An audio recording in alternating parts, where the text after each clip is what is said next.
Vamos agradecer por mais esse sábado, né, por mais um dia de trabalho na nossa casa, pelo acolhimento da espiritualidade. Sérgio, você faz a prece para gente? Agradecemos a Deus, a Jesus, a espiritualidade que decorou pela oportunidade. Essa tarde abençoada, nós temos a presença da nossa querida irmã Maria Virgínia, que vai nos falar a respeito do Evangelho de Jesus. Também nessa tarde, onde temos aí as nossas crianças, que são o futuro do nosso movimento. E como diz aquela frase, não existe arco-íris e criança no mundo, há esperança. E criança é o que não falta, graças a Deus. Então, pedimos a espiritualidade que abençoe e pare no mundo do vídeo cada um de nós. Ficamos por aberto mais uma reunião no Centro de União de Idade. Xavier está concordando. Bom, pessoal, passar a palavra para a Virgínia também. Virgínia, seja bem-vinda à nossa casa, viu? Fique à vontade. Vai falar sobre a fé raciocinada, luz que clareia caminhos. Seja bem-vinda.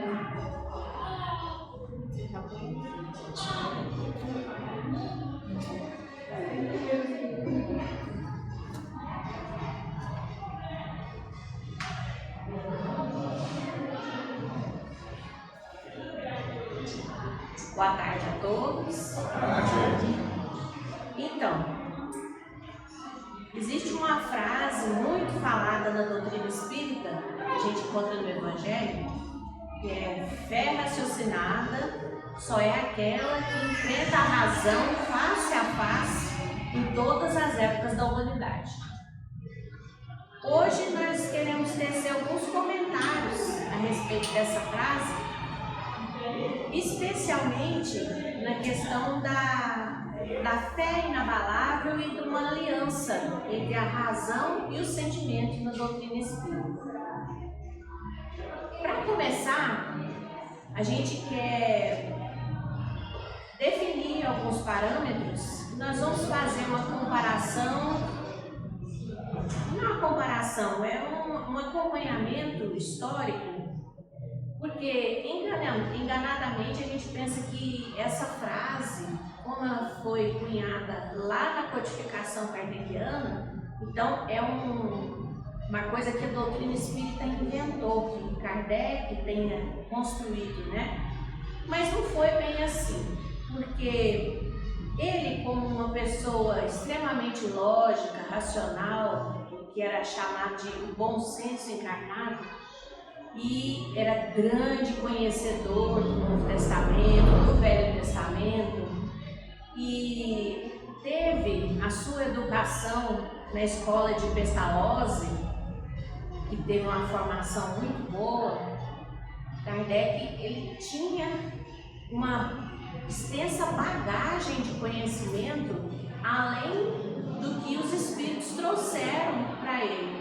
Então, eles aliaram ali já a profunda base que Allan Kardec tinha como pessoa e o conhecimento do mundo espiritual para trazer grande riqueza para nós, né? Que hoje em dia a gente já tem tudo prontinho, basta a gente se debruçar sobre os conhecimentos para a gente melhorar, né, a nossa mente. Então, começando, a gente vai trazer que o Espiritismo ele defende uma convicção baseada no raciocínio, ou seja, premissa básica do Espiritismo é: não acompanhe só o que a gente fala, porque, por exemplo, o que eu falo depende do meu conhecimento, depende da minha compreensão daquilo que eu li. Todos nós devemos também buscar o conhecimento, buscar o entendimento, né? Se há uma coisa que é uma riqueza da doutrina espírita, são os livros, né? Então todos nós devemos sempre procurar, além dos livros das obras básicas, né? Toda a obra subsidiária de Chico Xavier, de Divaldo Franco, a gente deve buscar esse conhecimento. Por quê? Porque a gente chega aqui na frente e traz o nosso raciocínio. Mas aí quem está ouvindo também tem que ter a compreensão, tem que buscar a compreensão para julgar. Eu concordo com isso, eu não concordo. Se sim, se não, por quê? A gente tem que ter esse discernimento. Isso aí é uma premissa básica da doutrina espírita. É a gente buscar conhecer. Só que na doutrina espírita não basta a gente conhecer. Porque, como diz lá no Livro dos Espíritos, a nossa doutrina é a ciência do infinito, porque ela teve começo. Mas o seu desenvolvimento ele vai acompanhar o progresso e o desenvolvimento da humanidade. Então, não tem jeito de ninguém saber tudo em termos de doutrina espírita. Então, a gente tem que estar sempre buscando conhecer mais, saber mais, compreender mais. Mas não fica só por aí. A gente precisa conhecer as leis espirituais que regem a vida e o destino.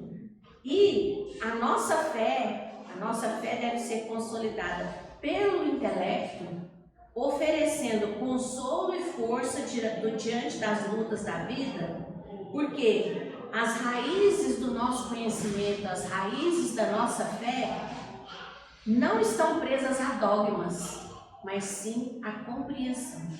Porque em todas as épocas que a gente tem conhecimento da humanidade, sempre que houve a questão de fé, era relacionada mais ou menos a um temor, né? Você tem que acreditar nisso, você tem que aceitar isso, porque senão você vai sofrer um castigo, né? Tinha os deuses, a gente tinha que fazer sacrifício para os deuses para abrandar a ira deles. Ninguém entendia muito bem para que isso, mas todo mundo sacrificava aos deuses para aplacar a sua ira, né? Aí a gente vai evoluindo um pouco, vem no cristianismo, e aí os próprios guardiães do cristianismo também criam dogmas. Olha, você tem que acreditar nisso, porque é um dogma fechado. Você não pode questionar, né? Aí vem a doutrina espírita, que é a caçula, é o conhecimento mais recente que a gente tem na humanidade, para falar isso. Olha, acredite, mas você tem que compreender porque está acreditando. Acredite, mas você tem que entender o que está acontecendo. Acredite, mas você tem que sentir isso em que você está acreditando. Então, a doutrina espírita ela vem nos exortar para que a gente se esforce para buscar uma verdade para cada um de nós, que cada um de nós está numa estrada, num caminho evolutivo. Cada um de nós tem uma idade espiritual, tem uma centena, milhares de encarnações já, que a gente já veio, já voltou aqui, né? Então, a gente está em trilhas diferentes. E todos nós temos o mesmo trabalho de procurar conhecer, procurar o desenvolvimento nosso. Aqui na Terra a gente ainda tem uma missão dupla, porque nós temos que buscar o nosso desenvolvimento material para a nossa sobrevivência, né? A gente não pode ser um fardo para a sociedade. Cada um de nós contribui da maneira que lhe provém. Mas a gente também tem que se lembrar que nós somos espírito imortal. E, como sendo espíritos, a gente tem que trabalhar para a nossa evolução espiritual. E aí a coisa pega, né? Porque não basta a gente viver aqui e obedecer às leis, fazer tudo certinho, encarna, vive, desencarna. Tá, e aí o espírito continuou do mesmo jeitinho que veio? Voltou para o mundo espiritual da mesma maneira? Não. A gente tem que agregar conhecimento e sentimento. Porque essas duas ferramentas a gente é que desenvolve e elas a gente leva. Ao passo que quando a gente desencarna, a gente não leva nem o corpo, quem dirá as coisas que vão ficar aqui, né? Agora, o nosso conhecimento, o nosso sentimento, a gente leva. Isso é a bagagem que a gente tem que crescer e aumentar as malas, né? Levar muita mala. No caixão não precisa pôr gaveta, porque vai ficar tudo aqui. Agora, essas duas asas a gente precisa desenvolver, precisa crescer. Bom, raciocínio, lá no Evangelho de Lucas, no capítulo 7, a gente tem uma abordagem, uma história que se passou com Jesus que é extraordinária. Eu, pessoalmente, eu gosto muito de um seriado que se chama The Chosen, Os Escolhidos, porque é uma maneira maravilhosa da gente conhecer a vida de Jesus. Não que esteja 100% correto, não, é porque nos traz a presença daquela figura que é o nosso guia, que é o nosso modelo, mas ele no meio da gente. A gente vê aquela vida que ele passou como pessoa, né? Porque Jesus, ele esteve aqui entre nós para trazer a prova de que a gente pode viver de acordo com as leis de Deus, que é possível. Porque todo mundo acha assim, ah não, aqui é um lugar de sofrimento, aqui é tudo muito difícil, aqui é muita dor. Não, Jesus veio, ele sofreu, ele passou peripécias, era pobre, nunca teve uma pedra para fazer de travesseiro, né? Mas ele veio e retornou ao mundo espiritual uma vida de exemplos. Para a gente saber, para todo mundo saber que é possível viver segundo as leis de Deus e dos homens. É possível, basta a gente querer. Bom, lá no Evangelho de Lucas tem a citação de um centurião romano. O que é um centurião? O exército romano é que cuidava dos domínios de Roma, né? E o centurião, ele era o primeiro chefe. Havia umas centúrias que eram 10 grupos de 8 homens, né? Então fazia uma centúria, não era uma centena, é uma centúria de comandados, né, sobre aquele centurião. E ele era responsável pela cidadezinha de Cafarnaum, onde Jesus escolheu os seus apóstolos, né, onde eles começaram as primeiras pregações. O que acontece? Esse centurião, ele era muito querido, embora ele fosse romano, ele era muito querido dos judeus da localidade, porque diziam os anciãos judeus que até ajudar a construir a sinagoga, ele ajudou. E ele estava sempre participando, respeitava muito a tradição deles, a cultura diferente. Então, ele era uma pessoa sábia, né? E certa vez ele estava com um servo muito adoentado em casa. E o que ele fez? Sabendo, conhecendo, né, a obra que Jesus estava começando, ele foi até os conhecidos, os anciãos judeus, e pediu se ele poderia recorrer ao auxílio de Jesus para curar aquele servo. E ele foi até Jesus diretamente? Não. Em respeito às tradições judaicas que iam ver com maus olhos, né, se um romano fosse até um judeu, ele pediu àqueles anciãos que transmitissem um recado. E o que eles fizeram? Foram até Jesus, né? Chegando lá, esclareceram: olha, o centurião que está precisando de ajuda, porque o servo está doente. E Jesus, sabendo, falou: então vamos lá na casa dele ver o servo, porque Jesus também não tinha preconceito, né? O que os anciãos falaram? Não, ele não quer que o senhor vá em respeito. Então, ele mandou a mensagem que ele sabe que se ele manda um soldado dele fazer alguma coisa, se manda ele ir, ele vai. Se manda ele voltar, ele volta. Então, se ele tem essa noção de autoridade, quanto mais o Senhor. Então, bastava que Jesus dissesse uma palavra e o servo dele ia estar curado. E aí Jesus se maravilhou, né? Ele falou que a fé daquele centurião era grandiosa. Em todos os evangelhos, em todas as citações de Jesus, ele só se referiu a uma fé grandiosa em 2 ocasiões. Desse centurião e de uma outra mulher, a mulher cananeia, que também pediu que Jesus fizesse a cura à distância. Tamanha a confiança. E por incrível que pareça, essas 2 pessoas de fé não eram judias. gentias, né? Eram gentios. Uma coisa a mais que os judeus não aceitaram em Jesus, né? Porque ele via as qualidades onde elas existiam e não tinha preconceito de casta. Bom, fé grandiosa esse homem tem. Então ele recebeu a cura, o servo ficou curado. Agora a gente precisa fazer uma pequena análise do caráter desse centurião. Através da narrativa de Lucas, a gente vai constatar algumas qualidades. Em primeiro lugar, a humildade desse centurião, porque ele era a maior autoridade naquela região, naquele município. Ele poderia ter mandado os soldados buscarem Jesus. Virgínia, posso fazer uma pergunta? Pode. Uma coisa que eu sempre tive dúvida, que eu nunca pensei assim, perguntar para ninguém. Você já pensou por que um centurião, uma pessoa tão importante, estaria se importando com o seu servo? Pela qualidade que ele tinha. Espiritualmente Isso. falando, né? Ele era extremamente humilde.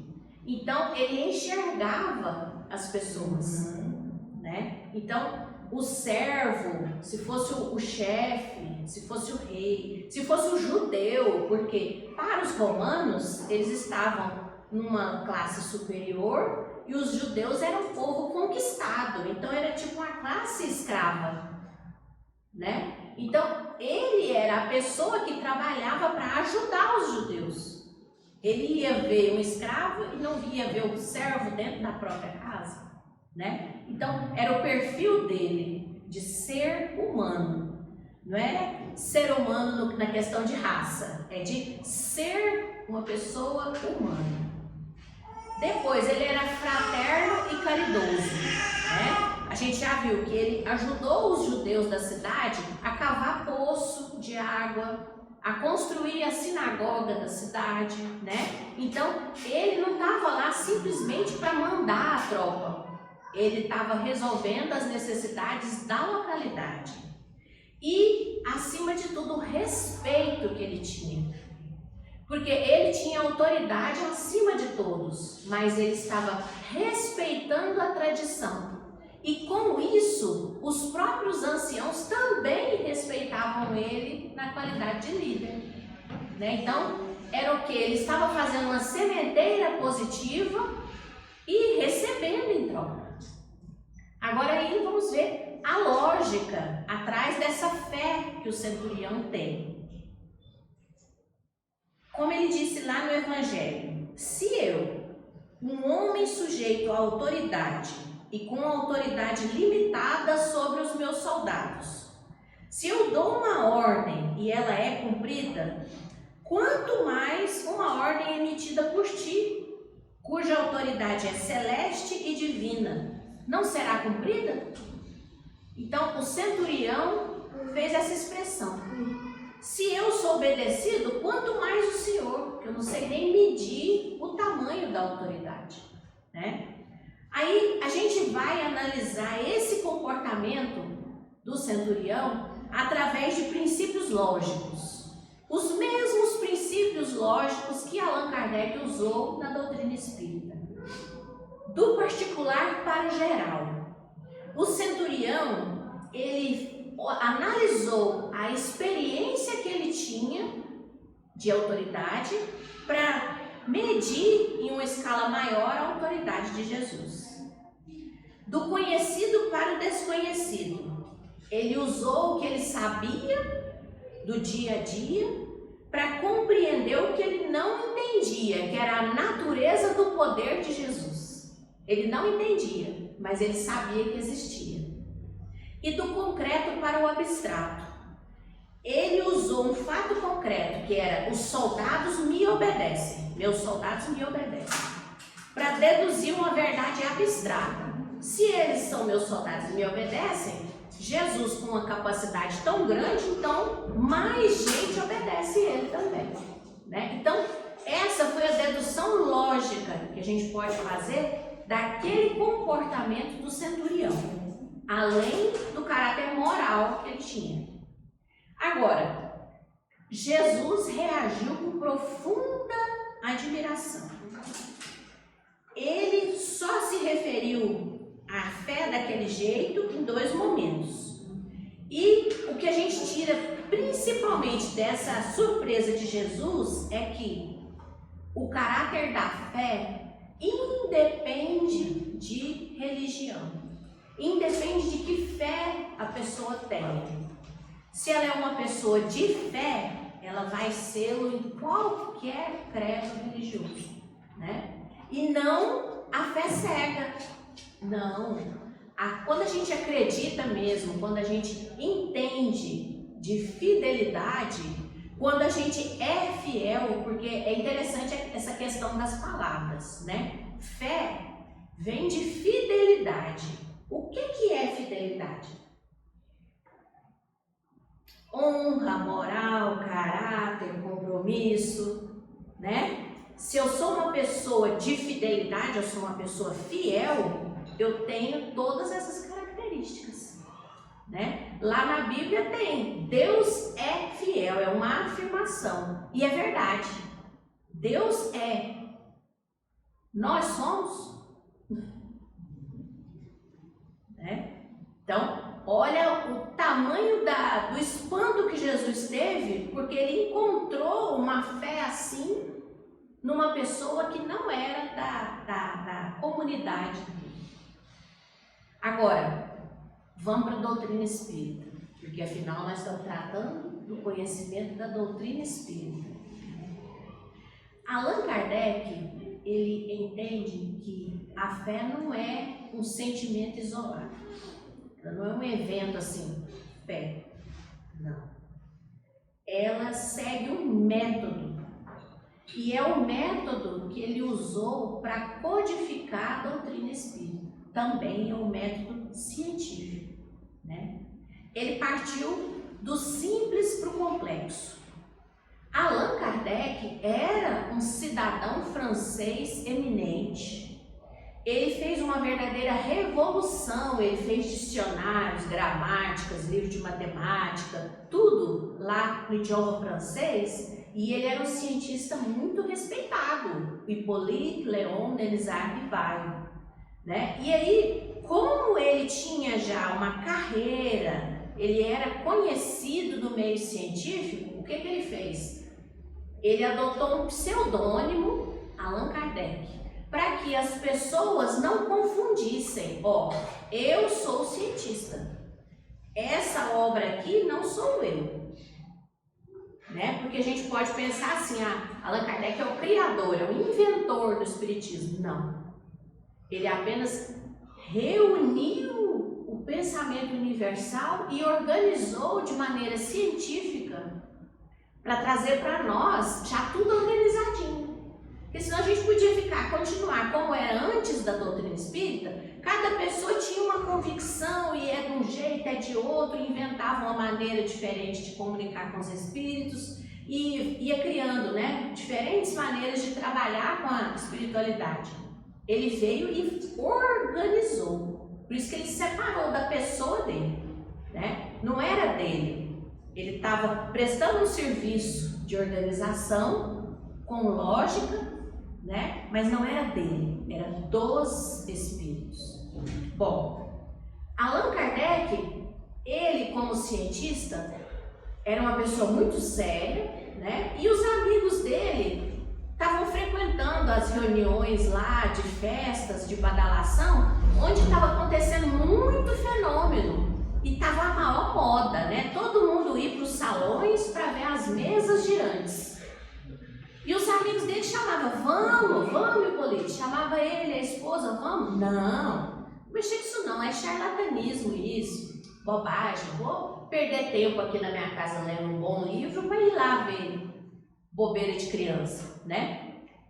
E de tanto os amigos insistirem, ele foi. E aí ele foi e começou a analisar, do simples para o completo. Ele viu que além das mesas girarem, sem ter nada fazendo, né, nenhum mecanismo fazendo elas girarem, ele viu que havia um fenômeno de tictologia. e fazia uma pergunta para a mesa e um toque era sim, 2 toques era não, né? E a mesa respondia. E aí ele começou assim, uai, mas a madeira é um objeto inanimado. Enquanto árvore, a gente sabe que a seiva está correndo, né? Vão ter folhas, vão ter frutos, flores, mas é só isso que a árvore faz. Ela não pensa. Árvore nenhuma pensa da maneira como nós pensamos, né? Então, ele gradualmente foi avançando. Quando ele partiu para efeitos físicos mais observáveis, porque essa interação entre o mundo dos espíritos e o mundo material, ela foi se intensificando. E as pessoas já começaram a arrumar uma maneira mais fácil de obter respostas. Eles arrumaram uma cestinha e determinada pessoa colocava a mão nessa cestinha com um lápis amarrado na ponta e a cestinha começava a responder perguntas. Então aí já se conseguia ter mais rápido a formação de palavras, né? E Kardec começou a pensar, mas esses objetos aí, nenhum deles não são quem está respondendo. Por trás disso daí deve ter uma inteligência. E se não é uma pessoa, porque não tinha ninguém montando, armando aquilo, né? Porque eles faziam até assim, colocavam uma folha de papel em branco dentro de uma gaveta, fechava a gaveta, dava determinado tempo, a folha aparecia escrita, toda escrita. E aí eles pensavam, ele ficou analisando, né? Mas isso aqui não é obra do acaso, porque o acaso não faz nada. Não é um móvel, porque no móvel não tem nada. Então, tem sim uma inteligência aí de trás. E aí, quando ele foi passar do particular para o geral, ele começou a receber correspondências, porque naquela época não tinha WhatsApp, não tinha internet, né?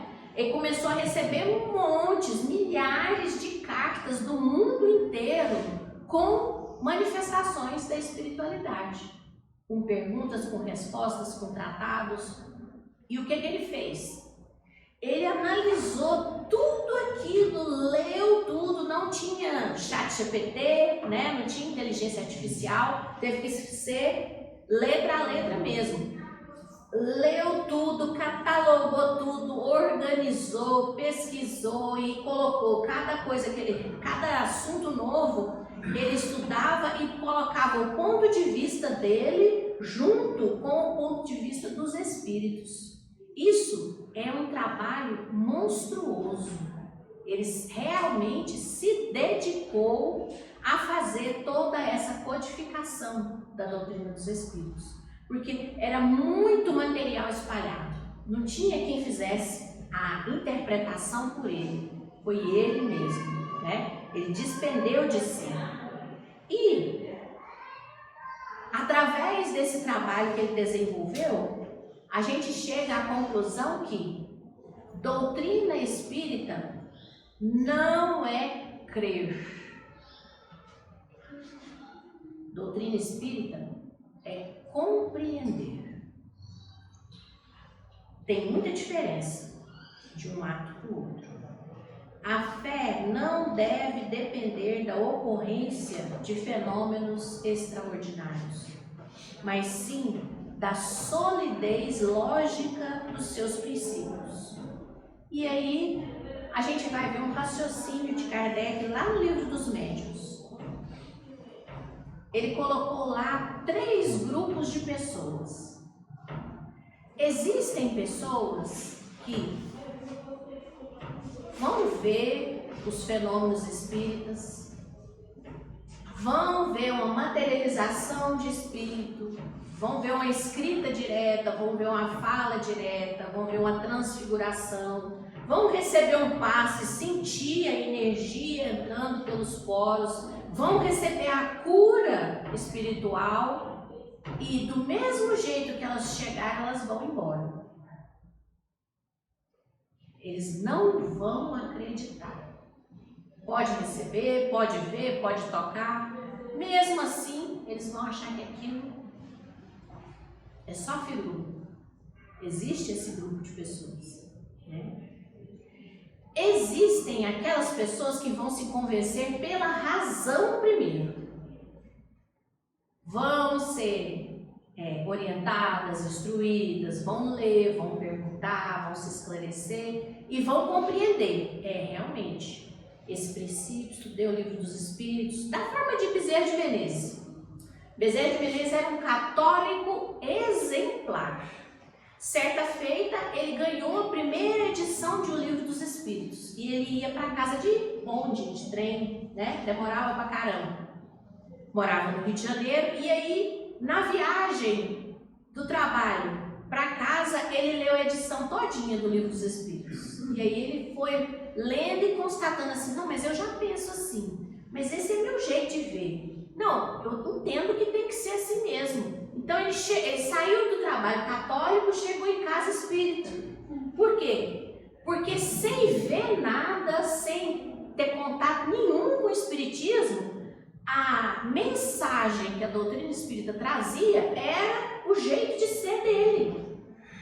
Ele já tinha aquela moral. Então para ele não foi novidade. Ele só mudou o rótulo. Tira o católico e põe o espírita. E por isso ele perdeu muito, porque ele teve vamos dizer, teve um cancelamento na internet, né? A sociedade toda cancelou ele porque ele deixou de ser católico. Mas ele é dessas pessoas que se convenceu pela razão. E existe um terceiro grupo. São aqueles que, sem ver, sem nunca ter visto fenômeno algum, eles acreditam, né? Existem pessoas que já nascem, né? A gente vê muito hoje em dia crianças que fazem perguntas, vamos dizer, cabeludas para os pais, né? Os pais não sabem responder. Mãe, mas por que o sol brilha? Mãe, por que a gente respira? Né? Por que... E os pais pensam, né? Então, existe, de acordo com o grau de evolução, uma pessoa que já tem esse conhecimento assim, já instalado na consciência. Não precisa de nada, não precisa de fenômeno nenhum para acreditar. Né? Aí, a gente tem até uma história para ilustrar. O pai de um conhecido nosso que cresceu num ambiente de mediunidade, né? Ainda na época de muito efeito físico, né? E assim que assumiu a sua vida adulta, nunca mais quis saber de nada, de espiritismo, de espírito, nada. E só depois no fim da vida, que ele começou a sentir necessidade, né? Alguma tomada mental dele começou a chamar a atenção, né? E aí que ele começou a sentir necessidade de compreender aquelas coisas que o pai vivia, que era uma realidade dele na infância, né? Só depois que ele começou a despertar. Então, na questão 802 do Livro dos Espíritos, os espíritos superiores afirmam que Deus não impõe a crença por meio de prodígios. Então, a gente não precisa de se importar em acreditar ou não se existem milagres, fenômenos, não precisa da gente se preocupar com isso. Mas ele nos concede, como seres humanos, o mérito de sermos convencidos pela razão. A convicção que nasce do esforço interior, da reflexão e da ponderação, ela é mais duradoura. Porque a gente já refletiu, já passou pelo crivo do nosso entendimento, e se a gente sacramenta aquilo como uma verdade dentro de nós, pronto. Falem o que falarem, digam o que disserem, a gente tem a nossa convicção, não precisa provar nada para ninguém, não precisa alterar nada, não precisa chamar atenção, né? A gente simplesmente consolidou a nossa fé. E a gente tem um raciocínio mais adiante. A razão por si só não é suficiente. para sustentar a nossa fé. Para que a nossa fé não se desvie, ela precisa ser iluminada com um elemento ainda mais fundamental do que a compreensão. Ela precisa do sentimento. E Emmanuel traz para nós uma citação muito bonita do livro Coletânea do Além. Muito se fala no nosso movimento espírita sobre a fé raciocinada. Pouco, no entanto, se fala sobre uma razão iluminada. E a gente pode analisar isso na humanidade. Sempre aconteceu, a gente vê aí o desenvolvimento da indústria bélica, desenvolvimento científico e tecnológico em geral. Vamos analisar se todo o intelecto na face da Terra fosse para a prática do bem. Será que existiria alguma enchente, algum bolsão de miséria, alguma pessoa vivendo em favela, né? Alguém passando necessidade na face da Terra? Não. Porque a nossa Terra dispõe de recursos para manter toda a humanidade. Só que a inteligência não é usada para o bem. A inteligência é neutra. Da mesma forma que a mediunidade, a inteligência é neutra. A gente usa ela para fazer o que nos convém. Então, se eu tenho sentimento iluminado, eu vou fazer o bem. Se não, eu não vou fazer o bem. E esse é o grande padecimento da humanidade. Não é falta de conhecimento, não é falta de recurso. É a destinação que a gente dá na inteligência, porque ela precisa ser iluminada por sentimentos. É a figura de uma lâmpada. Vamos raciocinar. Raciocínio sem sentimento. Orgulho e vaidade. Abusos do materialismo. Dá origem às maiores chagas da humanidade e nos torna cego. A gente vê as coisas de maneira que não condiz com a realidade. Agora, a nossa razão iluminada nos leva à humildade e à caridade ao centurião. Nos traz o discernimento e a compreensão da verdade. Nos conduz para a transformação para o homem de bem e permite que a gente avance na compreensão das leis divinas, que a gente ainda não compreende nem um átomo de tudo que a gente precisaria compreender, né? E daí a gente tem exemplos claros, um exemplo positivo dessa fé iluminada, dessa razão iluminada. A gente tem um exemplo positivo daquele centurião romano, né? Que ele tinha compreensão e tinha o sentimento bom. E tem um exemplo negativo, ó, lá no livro Libertação, de André Luiz, a gente tem exemplo do Gregório, que é um espírito desencarnado. Ele havia sido um papa quando encarnado e era extremamente revoltado com Deus. Então, no mundo espiritual, ele e os colegas dele se intitulavam de juízes. As pessoas que iam para o umbral, eles catavam para julgar aquelas pessoas com tremenda crueldade, né? Ele é um exemplo de razão, porque ele tinha muito, vastíssimo conhecimento, mas não tinha um sentimento iluminado, né? Ele era dominado pela revolta, pelo ódio. E aí, um aviso de Jesus. A passagem em que Jesus agradece a Deus por ter ocultado essas coisas aos sábios e aos prudentes e revelado aos pequeninos. Porque quem é humilde, quem tem um coração bondoso, ele tem mais facilidade de compreender as verdades do mundo espiritual, as verdades que a gente precisa enxergar enquanto a gente está encarnado, né? A gente consegue enxergar as pessoas, a gente não olha só por cima, né? Isso é muito importante.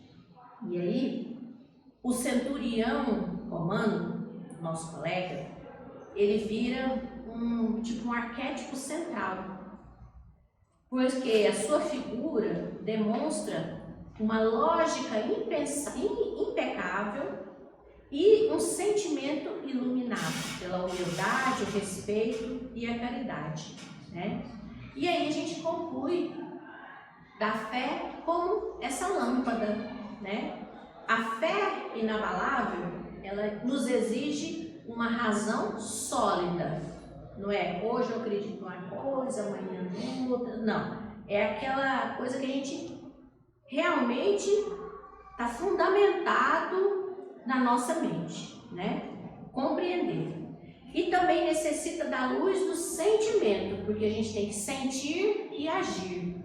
Eu gostava do Raul Teixeira quando ele falava, né, que a doutrina espírita, ela precisa entrar na nossa mente para a gente raciocinar, para a gente compreender, para a gente guardar. Ela tem que descer para o nosso coração, ou seja, a gente tem que agregar aquele conhecimento com os nossos sentimentos e ela tem que sair pelas nossas mãos, ou seja, a fé sem as obras não resolve, a gente fica represado.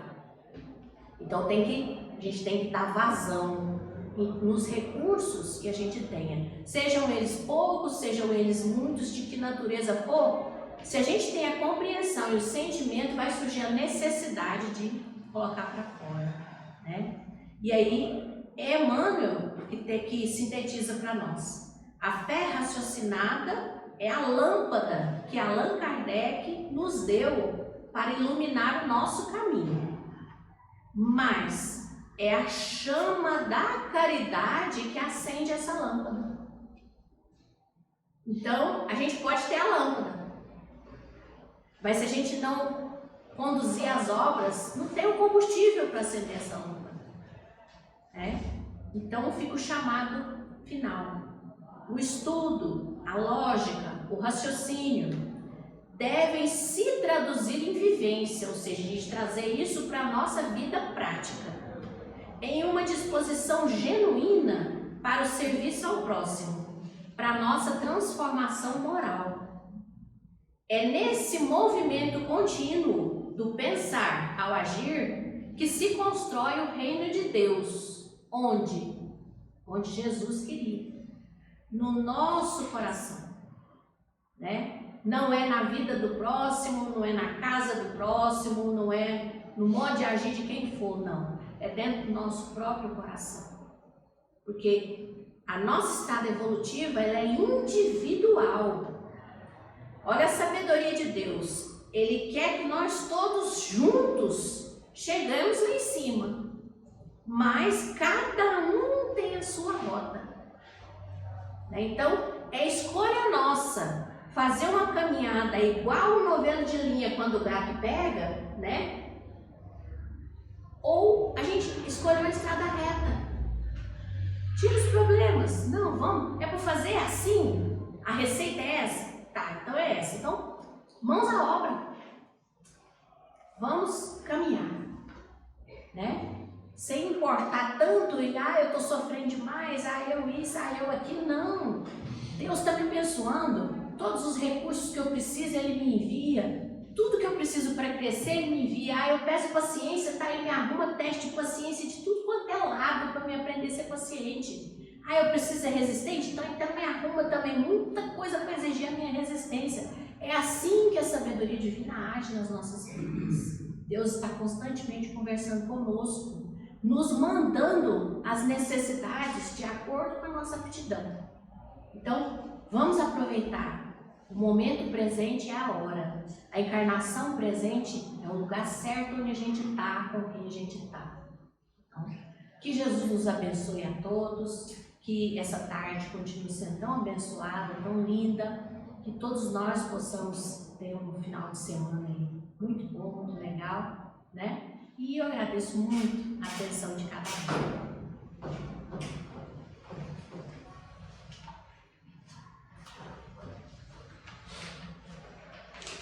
Obrigada, Virgínia, pela sua disponibilidade de estar aqui conosco, compartilhando seus conhecimentos. e que a gente possa levar, né, esse ensino para casa, de entender a importância do raciocínio durante a nossa caminhada no Espiritismo.